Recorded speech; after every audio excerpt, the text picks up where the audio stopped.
Viral video আর বিতর্কের বাইরে গিয়ে এবার স্ত্রী রিয়া মনির করা হত্যা চেষ্টা, মারধর ও ভয়ভীতি দেখানোর অভিযোগে হিরো আলমের বিরুদ্ধে গ্রেপ্তারি পরোয়ানা জারি করেছেন আদালত। আলোচিত কন্টেন্ট ক্রিয়েটর হিরো আলম কখনো গান গেয়ে, কখনো অভিনয় করে বা কখনো অদ্ভুত মন্তব্যে নেট দুনিয়াকে সরগরম রাখেন। সেই হিরো আলম এবার আলোচনায় আসলেন নতুন কারণে।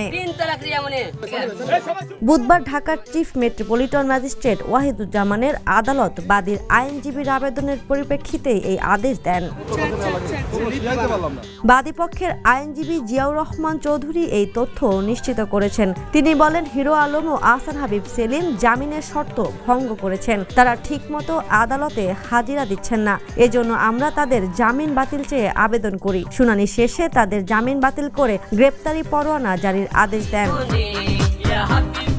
মামলার অভিযোগ অনুযায়ী সম্প্রতি হিরো আলম ও বাদী রিয়া মনির মধ্যে মনোমালিন্য দেখা দেয়। এরপর হিরো আলম বাদীকে তালাক দিয়ে বাসা থেকে বের করে দেন। গত 21 জুন বাদীর পরিবারের সঙ্গে মীমাংসা করার জন্য হাতিরঝিল থানাধীন এলাকায় একটি বাসায় ডাকা হয়েছিল। অভিযোগ করা হয়েছে, সেই সময় হিরো আলম সহ 10-12 অজ্ঞাতনামা ব্যক্তি বাদী ও তার পরিবারের সদস্যদের অকথ্য ভাষায় গালিগালাজ শুরু করেন। পরে তারা বাদীর বর্তমান বাসায় বেআইনিভাবে প্রবেশ করে কাঠের লাঠি দিয়ে মারধর করে। এই হামলায় বাদীর শরীরে জখম সৃষ্টি হয়। এছাড়াও এ সময় তার গলায় থাকা 1.5 ভরি ওজনের স্বর্ণের চেন চুরি করে নিয়ে যায় বলেও অভিযোগে বলা হয়েছে।